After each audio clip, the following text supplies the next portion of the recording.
NASM has created the OPT model, which I primarily use in my training because I've seen a lot of success with it. And the OPT model, Optimal Performance Training Model, looks like this. A giant pyramid. The bottom is stability. So we'll explain each one as we go along. What stability is most people work in a stable environment. They are focused on sagittal movements, machines, just pushing like bench press or a seated shoulder press or just like leg presses, stuff like that. And that's fine. That helps strengthen your muscles. The problem is your tendons and ligaments and stabilizers of every single joint are not really challenged so much so. And what happens is if you just focus on strength training, your primary movers get stronger, your stabilizers get weaker to the point where one day maybe you push a little bit too extra weight, your stabilizers fail, and you break something. Like the easiest way to explain it is your rotator cuff. And your rotator cuff is your four muscles that connect to your humerus. You have your subscapularis, supraspinatus, infraspinatus, and teres minor. Subscapularis does internal rotation. Your supraspinatus is abduction, and then your teres minor and infraspinatus is external rotation. Those muscles hold your humerus in place, and without them, you would not be able to move your arm. They're very small, they're very delicate, and they typically don't get worked on or even isolated with most people. So the whole point of stability training is to strengthen your stabilizers with your agonist or your primary mover. Okay? So stability training is to strengthen stabilizers. Now, you have stabilizers in every single joint of your body. Ankles, knees, hips, shoulders, your neck. Any of them can be weak, and which gives you it makes you more prone to injuries and or joint pain. And if you're looking from a performance enhancements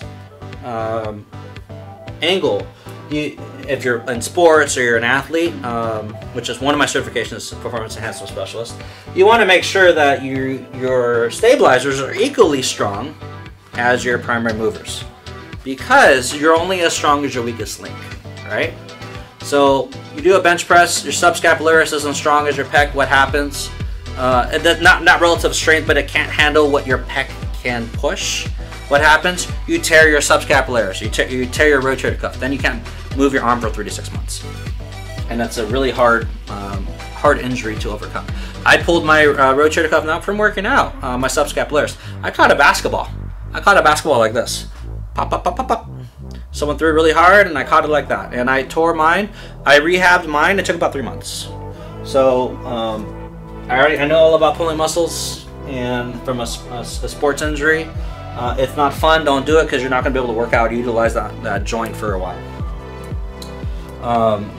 Which I'll explain in a second. I know I'm going everywhere, but there's a phrase there's a principle called altered neuromuscular control, and what that means is when you have an injury, say for example you hurt your shoulder a little bit, not a lot, right? And you do a bench press, naturally what your body's going to do is deactivate a lot of the muscles in your pec. So the primary mover of bench press is your pec major, pec minor, stabilizer, or your secondary mover is your anterior deltoid, triceps. Stabilizers are your rotator cuff, right? So what happens is you hurt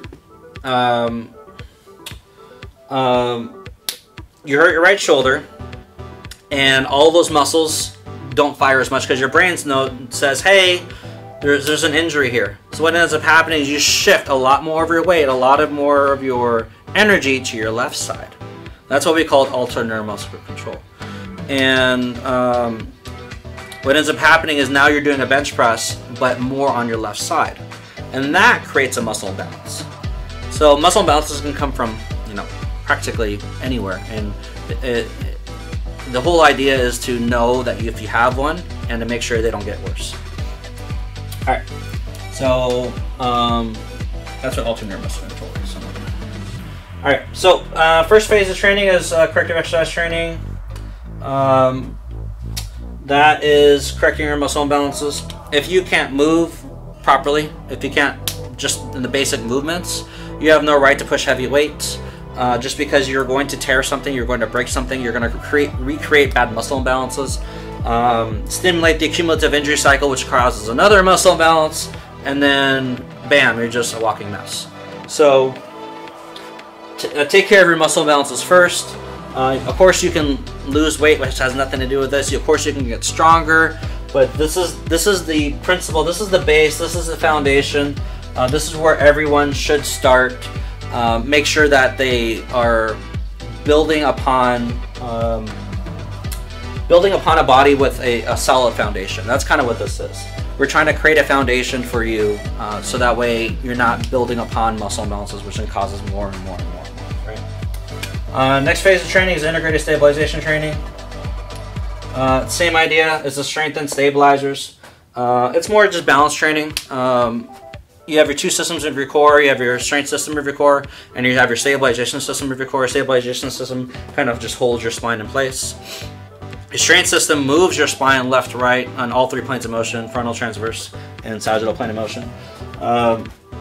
So it's important to have both systems of your core strong. Otherwise, you have higher chance of bulging discs and other types of lower back pain just because your core is weak. All right, next phase is strength training. This is where most people hang out here. Strength training, you see most people at the gym, just stable in a stable environment, lifting weights, and that's fine. But a lot of them have muscle imbalances that they don't know, and that causes injuries, that causes joint pain.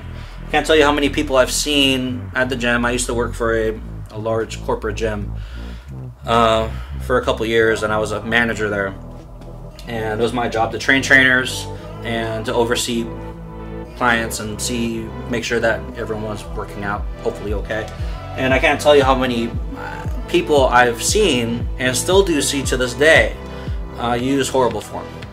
And they might not feel the pain right now, but over time it creeps up. It will come to get you. In the sense of not even a pulled muscle, but you might be wearing down your cartilage in your joints, and not now, but down the line, you might need a replacement of a joint because of excessive, improper form with excessive weight. The worst thing you can do with your body is have a muscle imbalance, but hyperflex a joint and or hyperextend a joint under extreme tension. I blew up my knees playing ice hockey for, again, 10 years. I wore out a lot of my cartilage because I did not take care of my joints with the knowledge that I have today, because I didn't know. But I rehabbed my knees, and that's because I was hyperflexing my knee. I was always being hit. I was always falling to the ground, and I was sprinting from a position from the floor. And my knee was hyperflexed, and my joints couldn't handle it. So a lot of movements that people you see at the gym do full range of motion. That's fine if they're playing for a sport, or if it's like the activity is to do full range of motion. But if you're doing full range of motion with excessive weight and you have a muscle imbalance, it's a recipe for disaster. I've gotten a lot of clients from CrossFit have injured themselves because there's no form control, there's no proper progressions. People are just thrown there without knowing what they're doing. Unfortunately, that's just what it is. And I've actually had to rehab their backs, their shoulders, their knees, because there is no form control. And that's a problem with group classes, especially ones that are intense, like lifting heavy weight, is that the form is usually wrong. And when you use bad form with the muscle imbalance on top of that, and you're iterating another muscle imbalance under extreme stress of a joint that's hyperflexed or hyperextended, again, it's just a recipe for disaster. All right, so I'm rambling again. You have strength endurance training, muscular development training,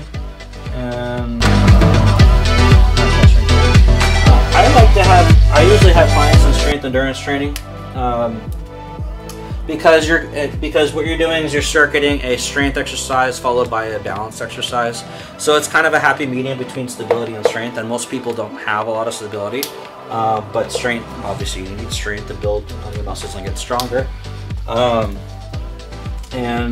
will have a series on each one of these phases and progressions, regressions, etc.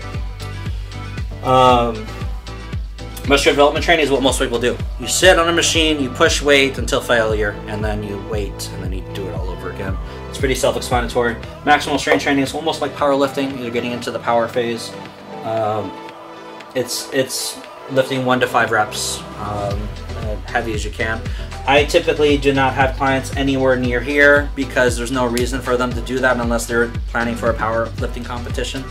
It's the pressure's too extreme on their joints. They have an increased chance of injury, popping a tendon, popping a ligament, popping a muscle.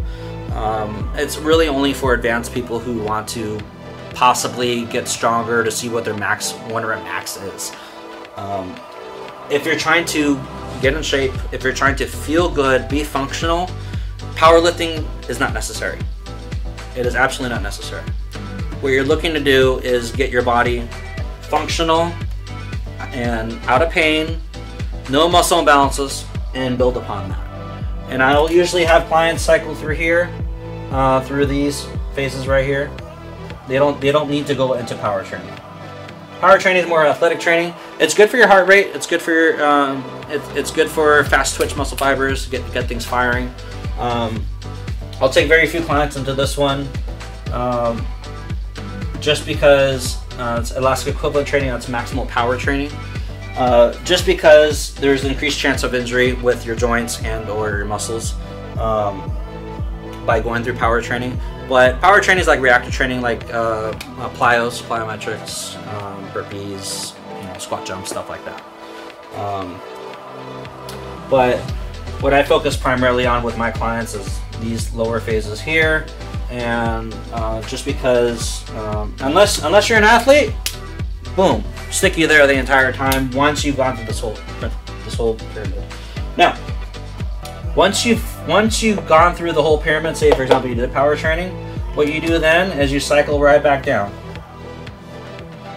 and you do progressions.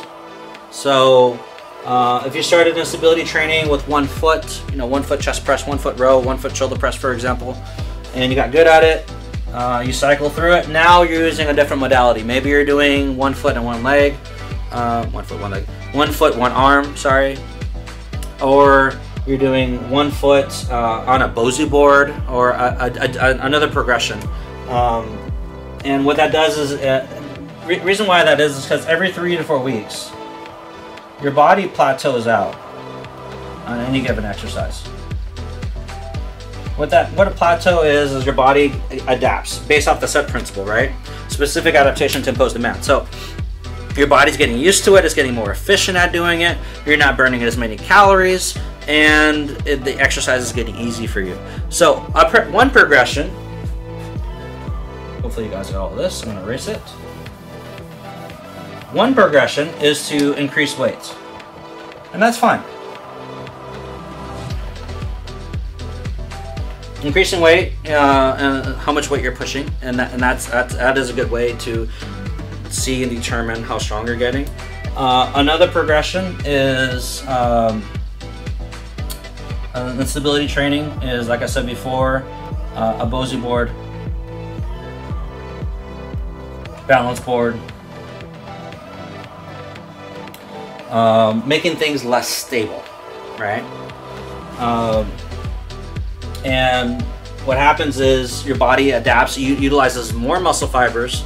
And I forgot to mention, that's one of the good things about doing these different phases, is that each phase also helps adapt new muscle fibers.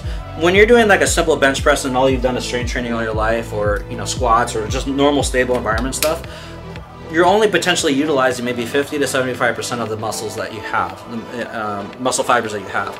You can't build more muscle fibers because you can be the size of the house. The only thing you can do is adapt the muscle fibers that you have right now. The easiest way to adapt new muscle fibers is stability training. force your CNS to figure out, hey, I got other muscles to use, and I'm not using 100% of this muscle group. And it kind of tricks your brain into finding more muscles to fire, more muscle fibers, I should say, to fire. All right. Progressions for strength obviously is increasing weight. Also, different exercises. So instead of just a bench press, you're doing incline bench press, you're doing decline bench press. Maybe you go into flies. Different modalities, different exercises that replicate the same movement of getting your insertion point as close as possible to your origin point. Progressions for power training is possibly time-based, so how fast you can do a certain movement, how quickly you can do it, and if you're into powerlifting, you know what your one rep max is.